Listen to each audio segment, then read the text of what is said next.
Welcome back, everybody, to Flight Path. We are coming to you early this week, and we have still an incredible show. As always, if this is maybe the first time that you're tuning in, Flight Path is our weekly podcast here at Tern, where myself, David, CEO and co-founder, joins Molly, our head of product, and Brad, our head of design, to talk about everything that happened in the week. We give you an inside look at what it's like to build a technology company in the travel space and how we approach that by listening, learning, and building for you.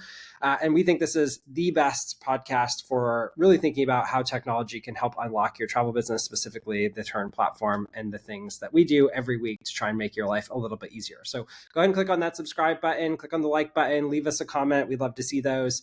And we are going to jump right into the show for the week. Let's start with a little round robin on how people are doing. Molly, we'll start with you. How's your week been? Well, first, I'm enjoying Brad's nieces. I heard a little excited scream, so I'm excited to hear how Brad is doing in just a minute.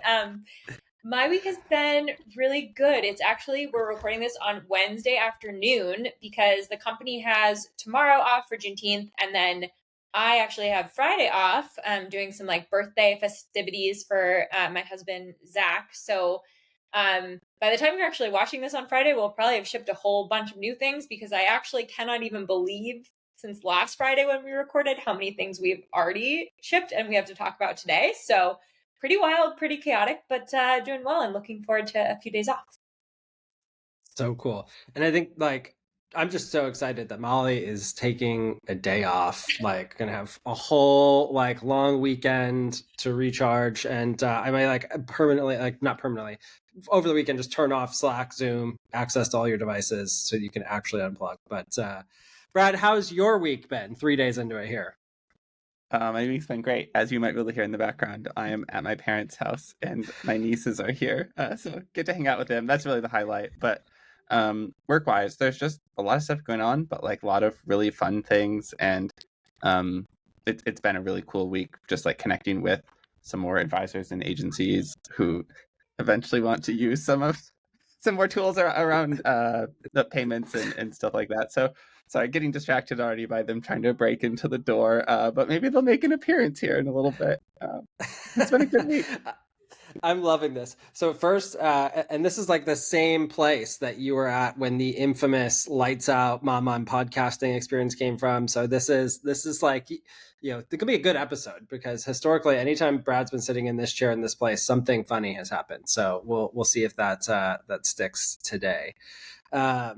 But yeah, I mean, there's so much to cover. I, as you can tell, am in a little bit of a different setup. I am in the desert here in Palm Springs, where it is a cool 109 degrees, I think on its way up to 114 degrees, but it's a dry heat, they say. So, it's fine.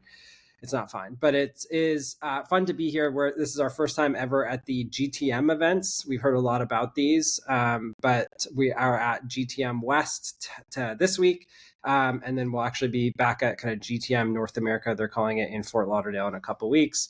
So these are really fun events focusing a lot on top producing advisors, top producing agency owners, and it's a very much one-on-one format. So between Katie and myself, we have I think something like 45 one-on-ones, and they're each 6 minutes, which is a fun challenge to figure out how do you learn about a business and tell people how Tern might be able to help in 6 minutes. But that's what we'll be doing, and trying to stay hydrated because it's 0% humidity.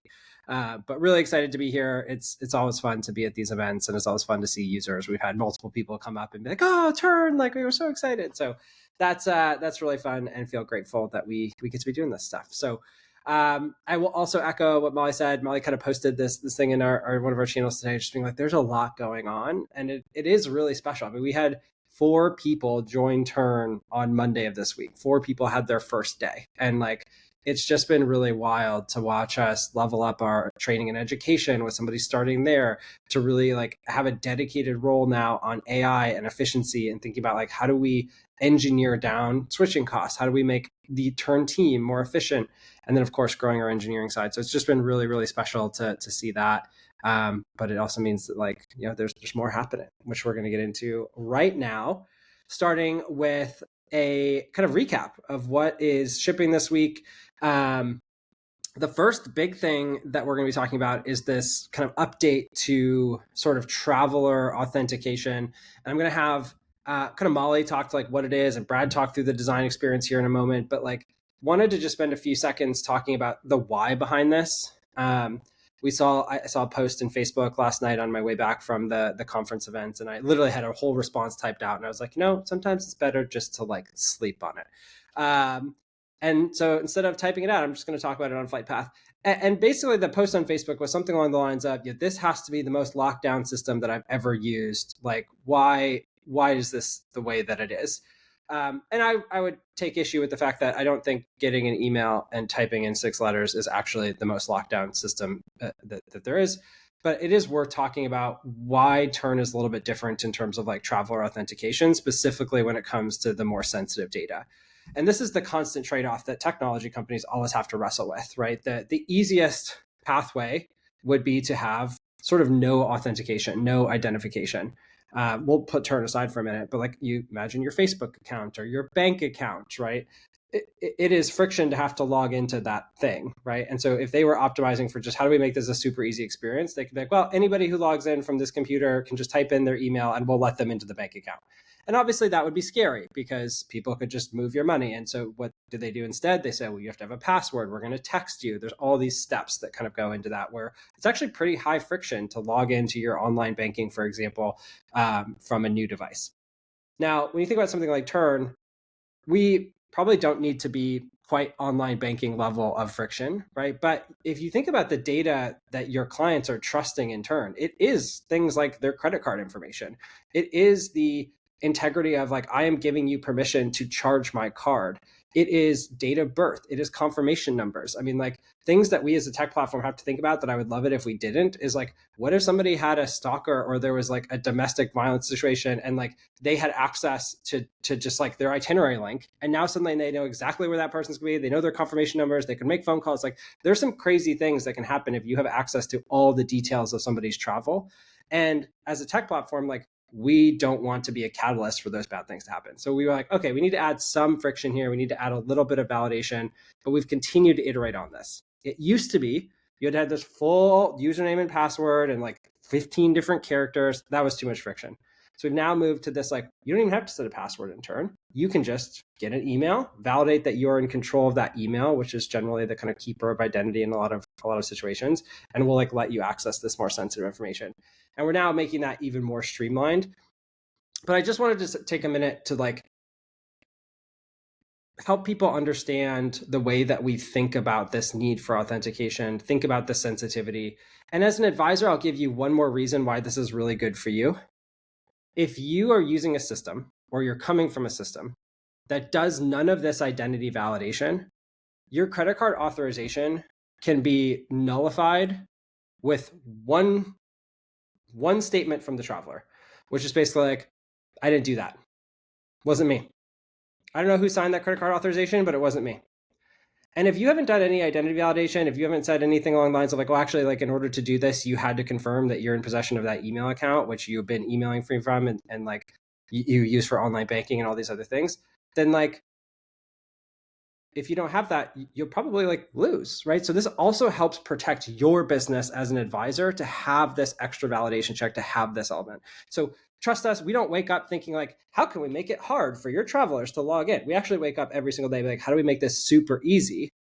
And how do we help? We also think, how do we help you protect your business that you've worked so hard to like, how do we help the traveler protect their identity from getting stolen? So anyway, you can see why I deleted my comment from Facebook or like decided not to send it. But like, we are very passionate about this and we continue to think about it.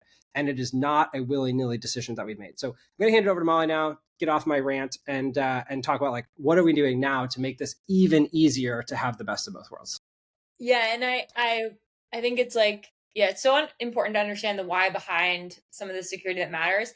I also think like we have so much empathy for the advisor who's like trying to work with a client, maybe like an older client who is technology averse and they're having trouble, getting into their account, and the advisor's like, how do I help them? And they like, we totally get it. And like, that's why actually we spend a lot of time here trying to make it as streamlined as humanly possible.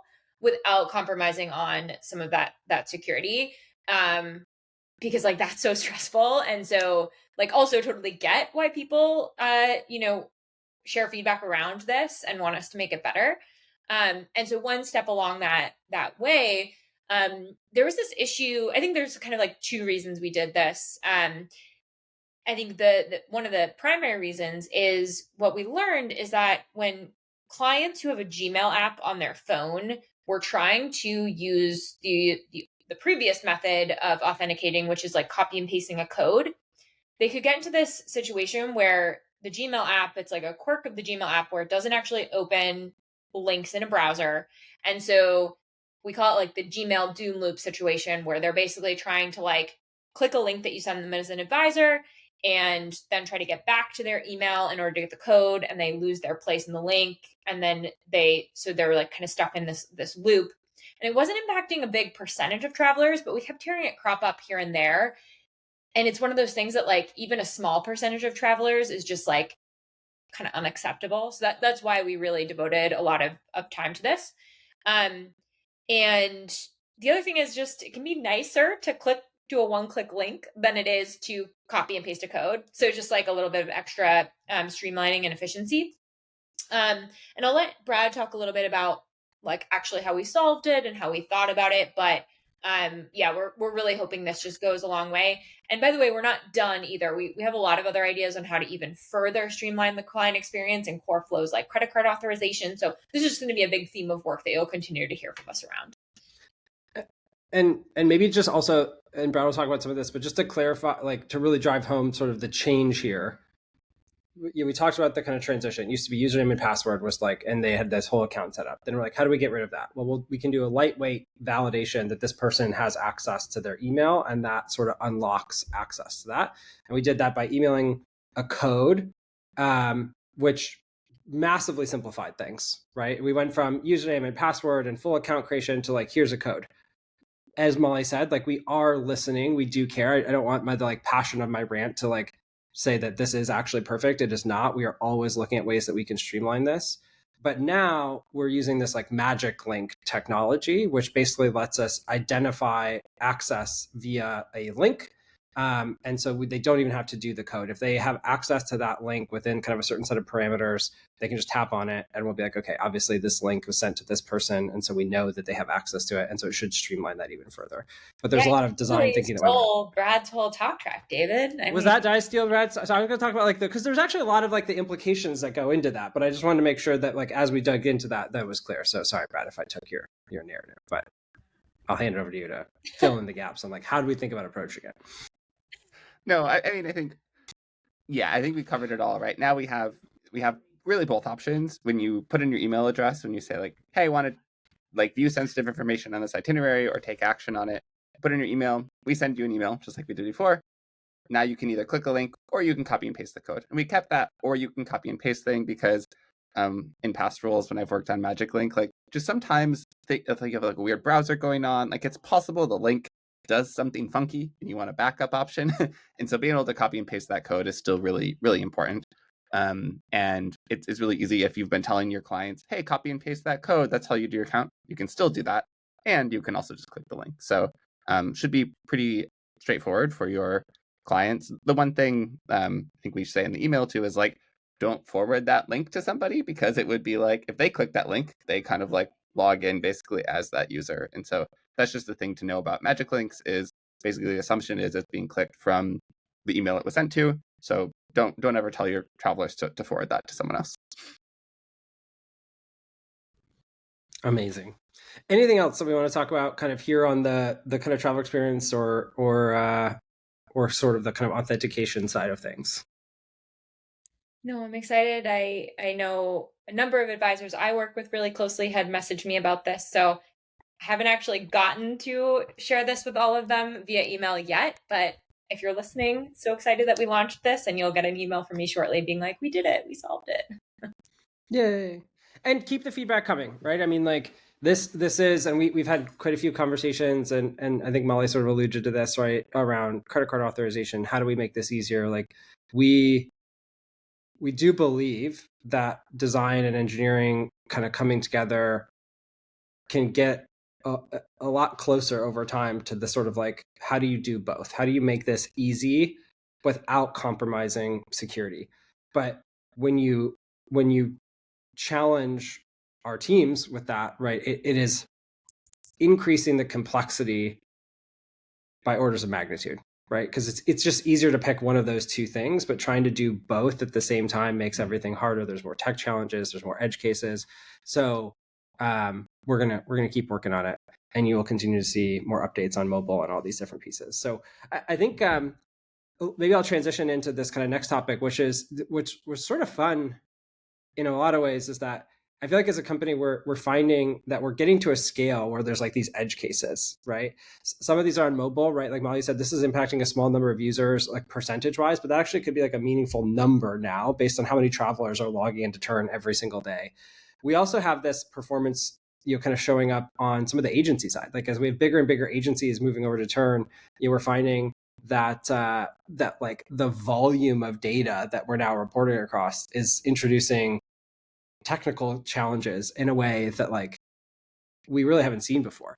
So really excited to be talking about how we are now kind of engineering performance improvements, what that's looking at. But Molly, do you want to kind of talk a little bit about just like what we've been doing on the kind of data side and reporting side and like kind of what we're seeing there?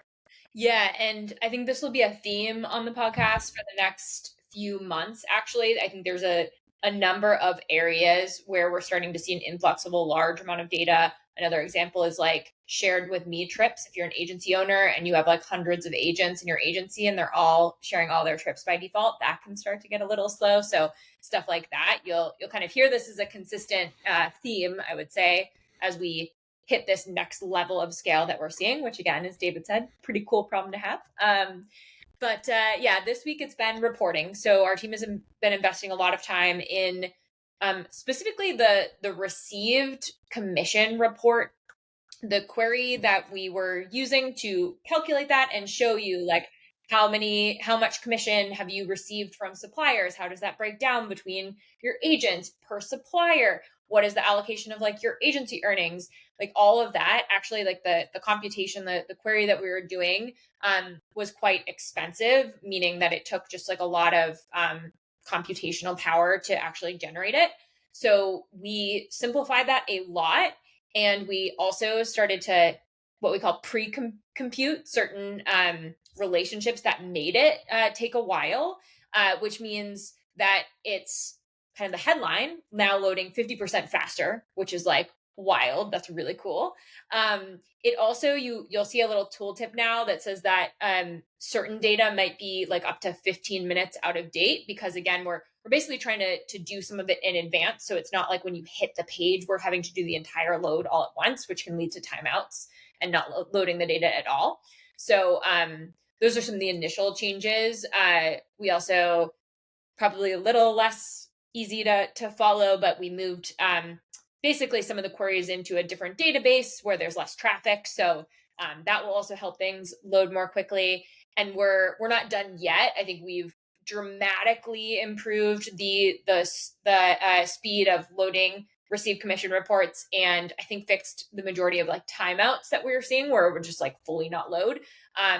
But we're not like fully satisfied yet. Sometimes it can still take a while to load for the really big agencies, and we have lots of really big agencies kind of on the horizon. So we're going to be doing more over the next week as well. Just waiting for that. Like, and we're just getting started. Vibe from this. Exactly. It's like you haven't seen anything yet. But it is true, and it's fun. One of the people that started on Monday is like literally an infrastructure engineer, like that's going to be sort of focused on where's the lowest hanging fruit to continue to improve performance. Like how do we think about infrastructure? Like as we like level up on the data and AI side of things, it's like this whole kind of idea of how do you manage this type of like data pipelining at scale, I think is going to be really, really, really kind of pretty transformative for folks as we start to talk about like true reporting. Obviously, this becomes really important, and so we'll just leave that there as a little teaser. But with that, let's move on to the quality of life section, which I am going to hand basically right on over to Brad and Molly to kind of be talking about this. But this is almost like a joke if you haven't listened to all the episodes. Like not a joke, but we had a theme song for a while. Like this is something that we are really spending a lot of time on. And you're going to probably hear actually even more about it in the next couple of weeks. And I'll hand it over to Molly to talk about why this is happening even more. And then we'll talk about what we shipped this week. Yeah, so kind of a fun opportunity to share like how we do things at Tern, because I know a lot of our listeners like to learn about that. We have this when we hire new engineers, we have this period where they're kind of ramping on the product and the code base and like the team, and they're getting coffee, like virtual coffees with the team, and really just trying to get them up to speed on how we do things at Tern and all the intricacies of the product. And during that period of ramp, it's a really good opportunity for us to do these like quicker wins that don't require like deep understanding of like a gnarly aspect of credit card authorization, but they give them exposure like across like all the different parts of the product. And they also, it's cool because they can like spend an hour and deliver something and then like see how excited our users are. So like they get that like instant feedback loop of like, oh my gosh, what I'm building matters. So that's also really fun. I like to make sure at least like every engineer gets a few really like fun ones that we know that you'll love in particular. And because we've been hiring so many engineers and like we've been ramping, like I feel like there's just been a even bigger volume of these types of opportunities lately. So we have like so much to go through actually. So many fun ones to share that we can start rattling off. But that's like, I think we took it from a past company we did it. And I think it's just like a fun way of getting people like oriented on the product when they first join. And Brad, I think you're kicking us off with what is the first quick win of the week? Amazing. Yeah, so the first one is now when you mark a payment as paid on an activity or booking, for the most part, you won't see a change. If you happen to be doing this late at night, you might notice now that it actually selects, it like pre-fills the current date and not tomorrow's date. Because of some funky time zone things, basically we were using UTC time there to determine like which date to pre-fill that payment date with.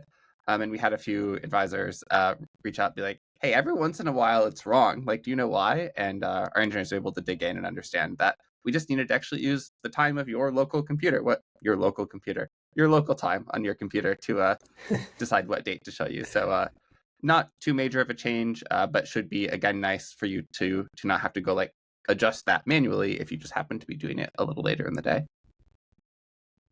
I'm shocked that people didn't want it recorded in UTC, regardless of where they were based. I mean, that's personally surprising, but I'm glad we fixed that. Okay, good. And then next one, I'm really excited about this one.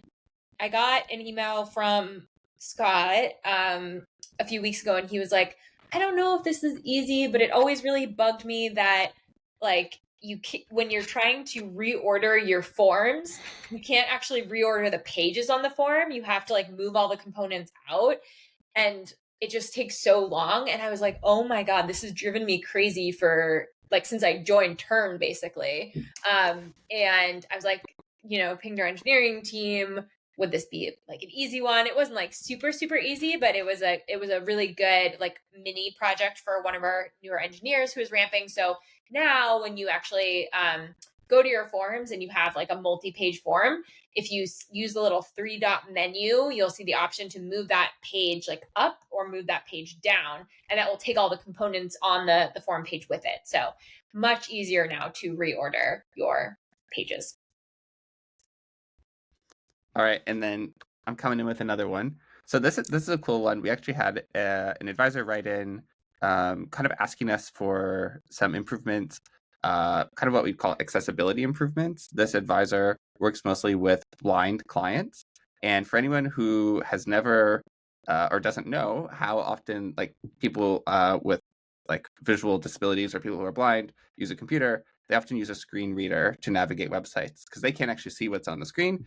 The screen reader will go through and read out to them kind of what's being presented to them on the screen. And what we heard from this advisor was actually in forms, when you're adding multiple travelers, if you are using a screen reader for this, it reads through the list of like all the inputs you need for a traveler and gets to the end of the list. And then you're presented with a button that says add traveler. And so you might be thinking like, okay, I just filled out all this information. I can't actually see the way this is laid out on the screen. I see an add traveler button, that almost feels like a submit button. Like, oh yeah, add that information, like submit that information I just added. And so what they asked us to do was like, could you actually just make that clearer and say add additional traveler?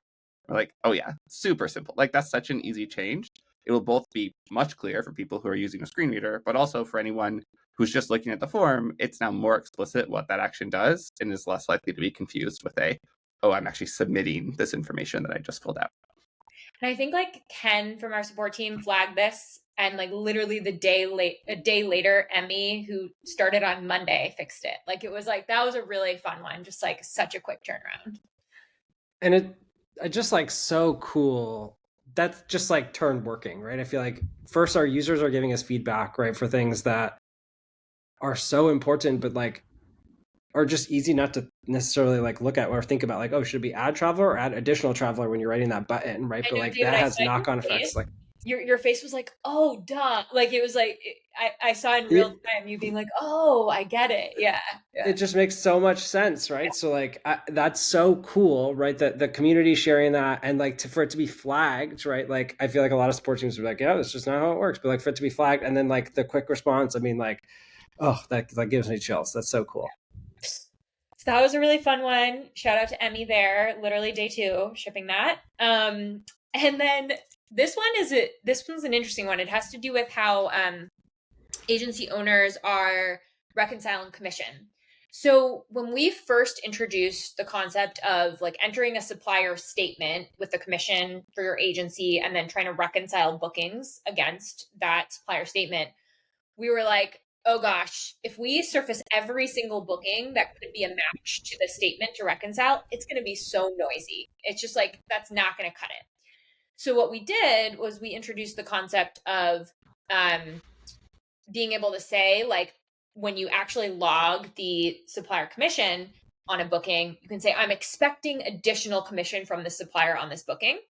And that would basically put it in a like partially received state.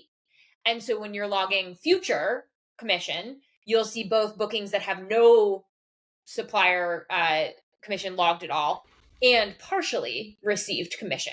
So it's like anything that is basically pending, right? Like you haven't fully said like, yes, I've gotten all the commission for this.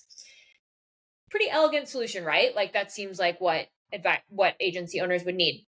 Well, it turns out it's pretty easy to forget to check the button that something's partially received and you're expecting more, or you may not know actually that you're going to get more, or it actually could be a canceled booking that you actually still do get commission for. And so what you end up having to do is like jump around to your bookings table and try to look up something that's already been fully received and then like uncheck that box that it shows up to reconcile against the statement. And it just like, we got it wrong. Like, I think like we just got it wrong after we learned more about how people really needed this used. So Brad, do you want to maybe talk about how we ended up approaching a solution here? Yeah, so basically what we ended up doing was saying, okay, back up. Let's find a way to actually make every booking accessible from this table when you're searching for bookings to reconcile against a supplier statement. But let's make sure we still get the ordering right, which is like if you've gotten no commission on a booking, that's likely the ones you want to match against. These are the like pending commissions that you're very much expecting right now. Those should be at the top of the list. If there happen to be canceled bookings that also match your search criteria, or bookings that you've already received a portion of that are still matching your search, those things show up lower on the table. So they're still there, you can find them, but they're not getting in the way of probably the ones you're most likely to actually want to be searching for there. And we also have in the UI little notes like canceled, received, partial there, so you don't accidentally say like, oh, that looks right. And like, you don't stop to say for a second, wait a minute, did I already reconcile that one? Like, let me confirm that if I already have it received, like, I really want to like add another, commission payment to this booking. We also grade them out just as another layer of like, hey, these are kind of separate. This is like probably less likely to be looking for, but again, right here, just really easily accessible. And I think it was cool. I don't remember exactly how we got here, but our initial idea was like, oh, we'll add a filter where you could like add in canceled bookings from like the filters list to make them show. And eventually we're like, that's actually just more like we don't need to put more work on advisors. We can just use kind of ordering and ranking in this table to get it right without requiring knowing to like click more buttons to kind of make the things visible. So really excited about that. I know we Oh, and have. I think Oh, well, I was just gonna say one more thing. Like, I feel like I can rattle off like 5 different agency owners, so I'm just so excited to who will be so excited to hear about this one. So it's another fun one that has felt like a long time coming. That now that we have this extra bandwidth on the Eng side, we're like, yes, we can put this top of the list. So yeah, and speaking of things that we've had on our radar for a while that we just haven't prioritized, so we finally changed some of the behavior around the kind of activity title for flights. This is quite complex to explain. Even internally, we had like multiple Loom videos we had to share to be like, here's this weird edge case that happens where you get in this state. But to try and simplify it, there could be cases where you have multiple flights on an activity, or like on a flight activity, you have multiple flight legs, and you update the title of that flight, like group of flight legs in the activity, but it doesn't show updated on the itinerary. That used to be a thing, that a case you could get into and people would write in and be like, what's happening? How did I get here? And we're like, well, there's this code that does this smart like naming thing, and it was more complex than it needed to be. Now, the only time we like try to do anything smart around naming the activity for you is just if you haven't filled in a title before and you add like one flight leg, we'll automatically fill that flight leg name in as the title. But if you've set that title like round trip flights Philly to Detroit, that just stays there. We're not going to override it when you like make edits to the activity. It's just kind of weird to do so. So that should hopefully save folks time if they've been like having to manually go back and like keep updating the title every time they change something about the activity. oh man, I haven't even recorded my product update for the week yet, so I can totally steal that talk track on how to talk about that bug because it's really hard to describe. But you did a really good job. Oh, good. I feel like anytime like a support response is like, well, there's this code that does this thing, it's like, oh yeah, okay, that's that we're not in a good place with that response. So nice that there's okay. Our support team probably had a better response than that. There's a good thing I'm not on the support team. But conceptually, I mean, it's like, well, like we're trying to do something really smart that isn't always really like we're over smartening it or something. I don't know. It's too smart. Seems too good. smart. That wasn't it. That was over smartening, let me say. Okay, yeah, no, fair play. You can tell it's like between the heat and the time zones, I'm like, I don't know, I'm like at 4% capacity here, but I'll take it.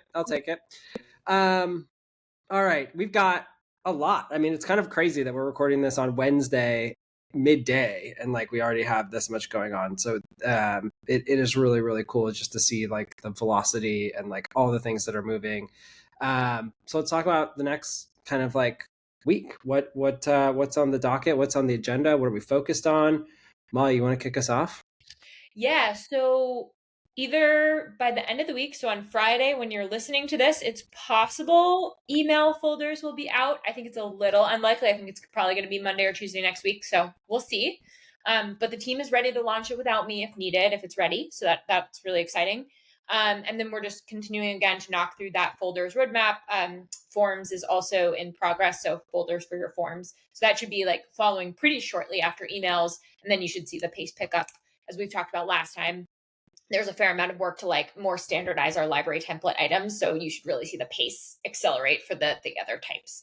And then the other thing in my world is mobile. So again, we're going to have consistent updates on mobile that will be really exciting to share. We're going to have a first set of like polish items to make the client mobile app just like feel nicer. Followed by some pretty exciting other improvements to the mobile app that we will talk about in future updates. So excited. Wow. I was like, oof, that's going to be really fun. Just like seeing some of the internal sneak peeks that we've done over the past couple of weeks. That's going to be fun. But Brad, over to you without spoiling too much. On that front, what's on your mind for next week? Yeah. Well, I was gonna say squad 2, like everyone knows what that means. But yeah, the squad I'm primarily like embedded in these days, we're going to be working on bringing the new editor to trips and activities, itineraries, that kind of stuff. This is going to be like the biggest unlock ever, maybe like immediately surpassed by bringing it to emails. But for the time being, we're going to be really excited about this. It's going to be just a major upgrade. So we've talked about it in the past. We have the new editor and things like landing pages, notes, invoicing, but all of the trip content you can create, any activity content, library content for activities, that is all coming we're working on it next week. Probably won't go live until the week after because we have to do a little more stuff to make sure it's ready to go on mobile. But I think that'll be the big focus, just like getting the details right there. And then I'm spending a bunch of time with agencies who are excited to be jumping to Tern to use an upcoming product around actually being able to collect payments for travel items for bookings in Tern, in addition to what we do today for service fees. So if you're one of those agencies and we haven't talked to you yet, Brad@Tern.travel, email me. This is going to be, I think we've talked about it before, like very much a just like take it slowly to make sure we're getting the details right, make sure we're managing all the money right, like on our side, on your side, but like very much interested in anyone who wants to participate in a beta and be kept in the loop long term as we roll this out more widely. That's what I got. This is like another one, right? We think kind of the finance, we've talked about this a lot, but it is really fun to start to see. We've spent probably almost a year at this point, like trying to find like who's our right partner in this, like spending a year and an incredible amount of investment financially and the right lawyers and experts, like, and we see this in the Facebook group probably weekly. Somebody's like, when trip funds coming? When are trip funds coming? And like, again, like part of what we have to do as a platform is think about like the worst case scenario. I felt very doom and gloom, like with my privacy and how do we think about authentication earlier, but like it's also part of the job is let's say God forbid there's another pandemic level experience. You saw, if you were in the industry for the pandemic, a lot of these financial partners that were in travel went bankrupt because they didn't manage the risk correctly. And so part of our responsibility is like a platform that wants to be here for the next 30 years building for you all is like make sure that we're managing the risk, like, and make sure that we're educating you on the risks and like how are we kind of crawling before we walk, before we run here. So there's a lot going into that, but we are seeing real movement. It's not going to be ready in 2 weeks, right? But like we are really excited and at a point where if you're an agency owner that wants to be an early kind of partner with us on this, we would love to chat with you. So again, just Brad@Tern.travel, and we're digging into that. That's definitely and David, you got to extend beyond 30 years. We're going to be here more than 30 years. Don't cut us off after 30 years. Right. That's 2 weeks in a row now. That's true. 90 years. With modern medicine could be. We could all be doing this podcast when we're like 130, I think. Like I'm here for it. Is that a happier thought for you, Brad? In 90 years, we'll still be here doing this podcast. I hope so. I mean, honestly, that'd be fun. So yes, that is fintech. I'm like kind of working I'd say minimally with Brad and with the team and Jade and really kind of finalizing some of the contracting and things there. So that's gonna be exciting next week. I'm at the Travel Market Report in Toronto, the conference that they're hosting there next week. So that'll be really fun.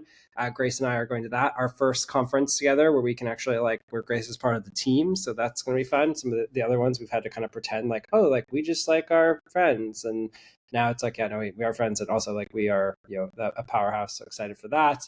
And then what else is going on? I feel like those are like the big things. It's like a lot of travel kind of leading up to the 4th, a lot of these conferences, but it's been really, really kind of fun. Yeah, we're doing quarterly planning. So another little peek behind the curtain, a lot of conversations the past few weeks on what matters for the upcoming quarter, how we're going to get it done, what teams are going to work on what. So we have another session there next week. So those conversations are always really fun to zoom out and what are all the things that's working? What are all the things that aren't working? What are the new things we want to tackle? And kind of talking bigger picture. So that's been great. Yeah, and that was actually the other thing. I'm glad you said that, Molly, because it was like as a part of quarterly planning, we're starting to have conversations around what is the future of our AI roadmap? Like what partnership should we be thinking about? And again, don't want to share too much too early, but I think a lot of really exciting things really focused on how can we take some of the opportunities that travel advisors have to make more money, but that sometimes come with a time investment that can make it not really worth it. And how do we eliminate the time investment that's required so that every advisor on Tern can just truly sell more without having to do a bunch more work. So that is super the amount of speculation you're just planting into the community right here, right now, 40 minutes into the podcast. I figured if you make it this far, we can create some mystery But this is definitely, this is our kind of 10-year goals. Like, how do we build technology to help you all sell more and do that? But I think now we're also starting to think about like, okay, like what can we actually do over the next kind of couple quarters to like show you the early stages of that vision. So there's lots of conversations, lots of partnerships, lots of behind the scenes that we're doing to make that. But we will wrap there with some mysteriousness. I don't know. But with that, I should be in the desert. I think the takeaway from this podcast is I should not be in the desert. I don't belong here. My brain is like, I don't know what I'm doing. It's such a good opportunity to make fun of you. So I enjoy it, you know. This should be the headlines, like what happens when you drop David in the desert. Okay, anyway, like the like, subscribe. We'll see you next week. Thank you for being here, and we'll see you next time, everybody. Bye. Bye.